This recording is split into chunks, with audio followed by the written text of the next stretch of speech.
오늘 말씀은 민수기 35장 22절부터 28절까지의 말씀입니다. 민수기 35장 22절부터 28절까지의 말씀 우리 함께 합독하시겠습니다. 악의가 없이 우연히 사람을 밀치거나 기회를 엿봄이 없이 무엇을 던지거나 보지 못하고 사람을 죽일 만한 돌을 던져서 죽였을 때에 이는 악의도 없고 해하려 한 것도 아닌즉 회중이 친자와 피를 보복하는 자 간에 이 규례대로 판결하여 피를 보복하는 자의 손에서 살인자를 건져내어 그가 피하였던 도피성으로 돌려보낼 것이요 그는 거룩한 기름 부음을 받은 대제사장이 죽기까지 거기 거주할 것이니라. 그러나 살인자가 어느 때든지 그 피하였던 도피성 지경 밖에 나가면 피를 보복하는 자가 도피성 지경 밖에서 그 살인자를 만나 죽일지라도 피 흘린 죄가 없나니 이는 살인자가 대제사장이 죽기까지 그 도피성에 머물러야 할 것이니라. 대제사장이 죽은 후에는 그리 살인자가 자기 소유의 땅으로 돌아갈 수 있느니라. 아멘. 할렐루야. 땅을 분배하는 방법에 대하여 말씀해 주신 하나님께서는 그러면은 그 12지파를 제외한, 그러니까는 그 모든 지파들을 제외한 레위인들에게는 그럼 과연 어떻게 할 것인가라는 부분들을 이제 하나님께서 생각하시게 되죠. 그 레위인은 어떻게 이제 처리하게 하셨습니까? 각 지파별로 땅을 이제 준비하게 하시죠. 그래서 그 도피성이 이제 6군데가 있는데 그 도피성 6군데와 함께 각 지파별로 성읍을 준비하게 해서 42개의 성읍을 준비하게 하십니다. 그래서 모두 48개의 성읍으로 레위인들이 살아갈 수 있는 땅들을 허락하게 됩니다. 그러면 여러분 42개를, 그러니까 도피성을 비롯해서 48개의 성읍들은 어떤 곳에 이제 분배를 하게 되는 것일까요? 전국에 가나안 땅 곳곳에 다 흩어져 있겠죠. 그럼 이거는 어떤 의미를 갖고 있을까요? 각각의 도시들마다 이스라엘의 이스라엘 백성들이 거주하는 가나안 땅 곳곳마다 모두가 다 레위인들이 거주할 수 있는 땅들이 있다는 겁니다. 그러면 어떤 의미가 되는가요? 레위인들이란 어떤 사람들입니까? 레위인들, 성전 봉사 제사장들이 아닙니까? 그러면은 이런 의미를 갖고 있다는 것은 결국에는 그 도시들마다 하나님을 예배하는 자들이 살게 된다는 겁니다. 그러면 어떤 의미냐면 각 지파별로 모든 지파들은 그 모든 중심에 있어서 무엇이 중심이 되어야 한다는 겁니까? 예배가 중심이 되어야 한다. 그래서 예배자들을 위한 거처를 마련하게 했던 것은 매우 중요한 이런 의미가 있다는 겁니다. 특별히 도피성에 관해서 계속 말씀을 나누고 있는 것을 보게 되는데요. 도피성이라는 것은 아시다시피 어떤 의미를 가지고 있습니까?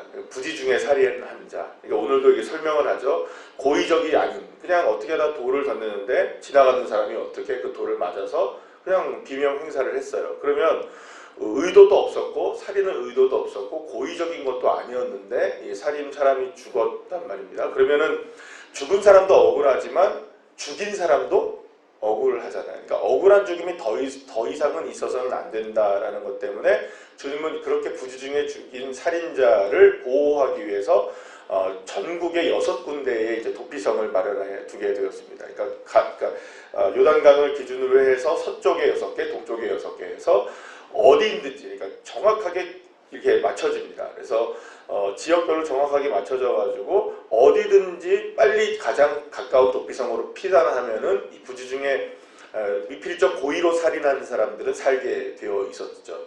그러니까 이 말은 무슨 말이냐면 결국에는 이 성읍 6개와 함께 레위인들이 거주할 수 있는 많은 성읍들이 있었다는 것은 모든 곳에서 예배를 드리게 되고, 그리고 또 모든 곳에서 또 하나님의 보호하심이 이스라엘 전국, 그러니까 가나안 땅 전체에 이제 골고루 퍼지게 되어 있다는 것을 말씀해 주고 있는 것입니다. 자, 그런데 이렇게 이제 모든 백성에 있어서 가장 중요한 것은 하나님을 만나는 일인데, 그 중에서 이제 오늘 계속해서 도피성에 관한 말씀을 이제 하게 되는 것을 보게 됩니다. 그래서 이제 도피성이라는 곳을 이제 우리가 함께 살펴보게 되는데요. 일부러 살인을 저지른 사람, 그러니까는 고의적으로 살인을 저지른 사람에게는 그 고의성의 대가 때문에 결국에는 살인의 죄로 다스리게 됩니다. 이게 이제 피해 보복법이라고도 하고 또 동해 보복법이라고 해서 고대에는 이에는 인, 눈에는 눈이라는 법이 이제 시행이 됐었거든요. 그러니까 이런 법 때문에 결국에는 그 고의적으로 살인한 사람들은 정상창작이 안 되는 겁니다. 그래서 그 사람들을 동일한 방법으로 이제 사형에 처하게 되는 제도를 갖고 있게 되었죠.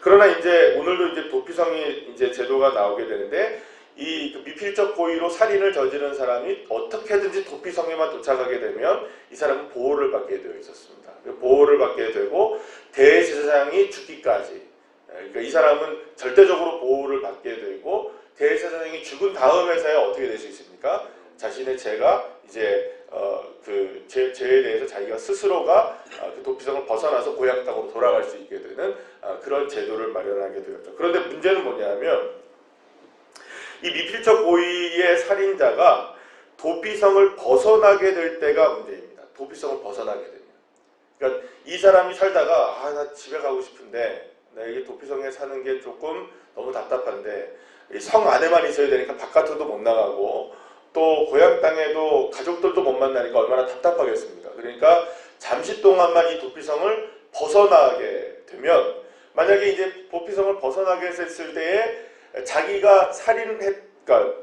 미필적 고의였지만 부지 중에 살인을 했지만 살인을 당한 자의 가족들이나 이런 어떤 보복자들이 있을 거 아니에요, 그죠? 그런 사람들이 가다가 이 살인자를 만나게 되면 그때 너 우리 그 형, 우리 동생, 뭐 우리 삼촌 이러면서 네가 죽인 거 맞지 하면서 그 사람을 만약에 그래서 죽였다 하더라도 그 사람은 보호를 받을 수가 없다는 겁니다. 그러니까 도피성 안에 있을 때만 어떻게 된다는 거죠? 이 미필적 고의의 살인자가 보호를 받을 수 있다는 것을 의미한다는 겁니다. 그런데 여러분, 도피성이라는 뜻이 어떤 의미를 갖고 있는지 아십니까? 도피성. 그냥 우리가 생각할 때는 도피하는 도시라고 생각하잖아요. 그러니까 살인자가 피한다고만 생각하는데 이 도피성의 이제 히브리어의 원어적인 의미를 보게 되면 어떤 의미를 갖고 있냐면 수용의 도시 이렇게 되어 있습니다. 따라할까요? 수용의 도시. 그러니까는 수용해 준다는 겁니다. 그러니까 그 사람이 말하자면 이 미필적 고의의 살인자가 자기 스스로가 도피해서 오는 것이 아니라 그 사람을 수용할 수 있기 때문에 그가 온다는 겁니다. 그러니까는 좀 개념이 다르죠? 그러니까 내가 그냥 가서 산다는 의미가 아니라 그 사람이 가서 사는 의미보다 아무리 그가 가서 산다고 했을 때 간다고 하더라도 만약 그 도시가 그거를 수용해 주지 않는다면 그 사람은 보호를 받을 수가 없다는 개념입니다. 그러니까 이 수용의 도시라는 의미를 갖고 있다는 말은 하나님이 그 죄인을 어떻게 하신다는 겁니까? 수용해 주신다는 의미가 있는 겁니다. 그러니까 그러니까 오늘 이 본문에 보면 도피성을 벗어나는 문제죠. 그러니까 스스로가 하나님 앞에 하나님의 은혜와 자비와 사랑 안에, 그러니까 용서 안에 수용되어진 인생인데 그 수용되어진 인생을 스스로가 거부하고 밖으로 나갔을 때는 어떻게 되는 겁니까? 결국에는 보호를 받을 수 없다는 의미를 갖고 있게 되는 겁니다. 그러니까 내가 도피했다. 그러니까 내가 중심이 아니라 그 사람을 수용하신 하나님의 은혜가 훨씬 더 크다는 겁니다. 그러니까 그 은혜 안에 머물러 있으면 사는데 은혜 안에 머물러 있지 않으면은 이 사람은 보호를 받을 수 없다는 개념이 되는 것이죠. 자, 그러니까 여기서 이야기하는 것은 결국에는 한 사람의 죄인이 수용됨을 정하시는 분은 누구라는 겁니까? 하나님이시라는 겁니다. 그러니까 하나님만이 그 사람을 수용하실 수 있다는 겁니다. 그러니까 그 사람의 죄를 용서하시고 그 사람의 죄를 수용하시고 그 사람을 보호하실 수 있는 은혜는 하나님의 은혜라는 겁니다. 그런데 이거를 착각하여서 자기가 용서를 받은 것이라고 생각하면 안 된다는 것이죠. 그래서 도피성을 벗어나면 안 되는데 이 사람이 만약에 도피성을 벗어날 경우에는 보호를 받을 수 없게 된다는 것을 오늘 본문에서 말씀해 주고 있는 것입니다. 자, 그렇다면 도피성이라는 개념을 우리가 정확하게 알 수가 있겠죠. 도피성은 하나님의 은혜가 아니면 내가 살아남을 수가 없는 것이구나. 주님이 나를 수용해 주시기에 내가 살 수 있구나라는 것을 경험하는 것이 어디일까요? 이 도피성이라는 겁니다. 그러면 여러분, 우리도 똑같습니다. 저와 여러분이 도피할 수 있는 예수 그리스도의 품. 아멘이시죠? 그러면 우리가 가기 때문에 주님이 우리를 맞아주시는 게 아니라 주님이 저와 여러분을 수용해 주실 수 있기 때문에 우리가 갈 수 있는 근거가 있다는 겁니다. 예수 그리스도의 품은 바로 그런 것입니다. 저와 여러분이 예수 그리스도를 바라보고 또 예수 그리스도를 믿으며 예수 그리스도를 우리가 찾고 예수 그리스도 안에 거하려고 하는 이 모든 모습들은 우리의 모습이 괜찮기 때문에, 우리가 열심히 했기 때문에, 우리가 어떤 부분에 있어서 최선을 다할 수 있기 때문에 우리가 그렇게 되는 것이 아니라 주님이 우리를 그저 용납해 주시고 용서해 주시고 저와 여러분을 품어주시고, 부족하고 연약하지만, 우리는 문제가 여전히 많지만, 우리에게는 여전히 고쳐져야 될 게 많지만, 우리는 생각하고 우리가 바꿔줘야 되는 게 너무너무 많지만 그 많은 것들이 바뀌어지지 않고 여전히 부족하고 죄 많고 문제 많은 우리들이지만 우리는 주 예수 그리스도의 품 안에 우리가 수용되어지는 인생들이라는 겁니다.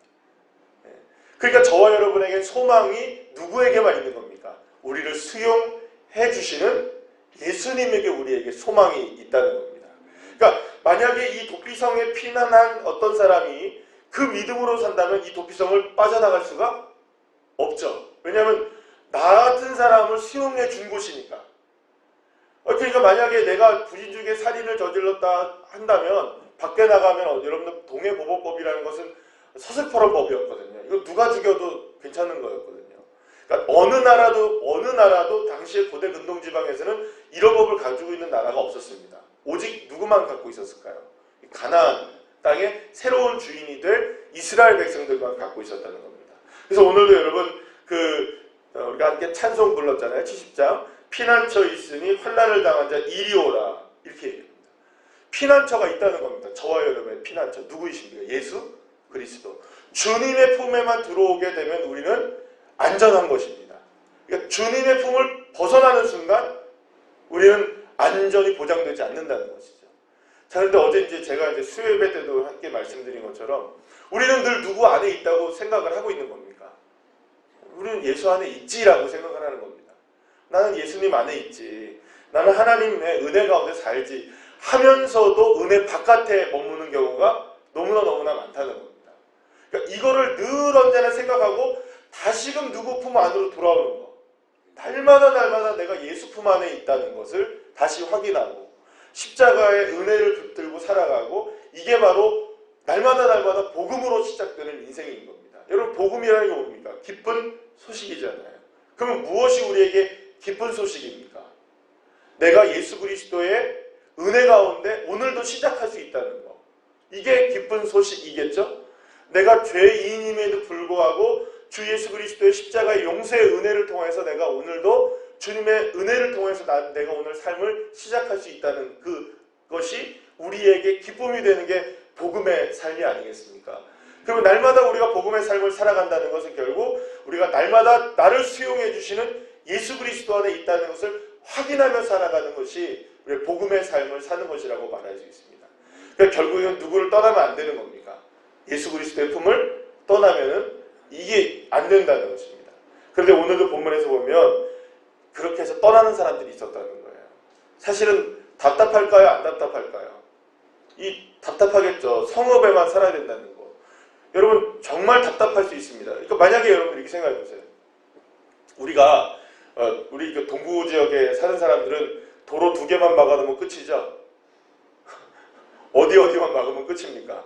남목 하나 하고, 그리고 여기 내려가는 미포도로 하나만 딱 막아놓으면 산 타고 넘어가지 않는 한 밖으로 자동차 타고 나갈 수 있는 방법이 없잖아요. 그러니까 거기만 딱 막아놓으면, 주전 가는 길도 좀 막아야겠네, 그죠? 한 3군데 요 정도만 막아놓으면, 그 남목에 거기만 딱 막아놓으면 사실은 우리 동부에서는 빠져나갈 데가 없어요. 만약에 예를 들어서 누군가가 우리를 여기다 딱 가둬놨다고 생각해봐요. 그럼 여러분이 답답할까요? 안 답답할까요? 어떻게든 산 넘고 물 건너서라도 밖으로 나가려고 하겠죠. 이게 사람들의 심리입니다. 그러니까 어떻게 보면 이게 비유가 맞는지는 모르겠지만 예수 안에 있는 것을 사람들이 때로는 답답해하는 경우들이 있어요. 내 마음대로 좀 살고 싶은데, 그죠? 내 마음대로 살아보고 싶어요. 그게 마음대로 사는 것인가? 근데 그게 아님에도 불구하고 예수 바깥에 있는 것을 그토록 좋아할 때 일탈을 즐기실 때가 있습니다. 여러분들 주님을 벗어나서 즐기는 일탈은 결코 자유함이 아닙니다. 그것은 우리 스스로가 복음을 부정하는 일이 될 수 있다는 거죠. 예. 그러니까 저와 여러분이 날마다 확인해야 되는 건 뭡니까? 우리가 예수 안에 있다는 거. 그리고 예수로부터 시작된다는 거. 그것을 날마다 우리가 확인하는 것이 도피성 안에 있는 삶이 될 수 있다는 겁니다. 왜냐하면 주님이 저와 여러분을 수용해 주시니까 말입니다. 나 같은 사람도 수용해 주시니까. 나 같은 사람도 용서해 주시니까. 이 용서의 은혜, 수용해 주시는 은혜 안에 날마다 머물므로 진정한 복음의 삶을 오늘도 살아서 승리하는 저와 여러분 되시기를 간절히 축원합니다. 기도하시겠습니다.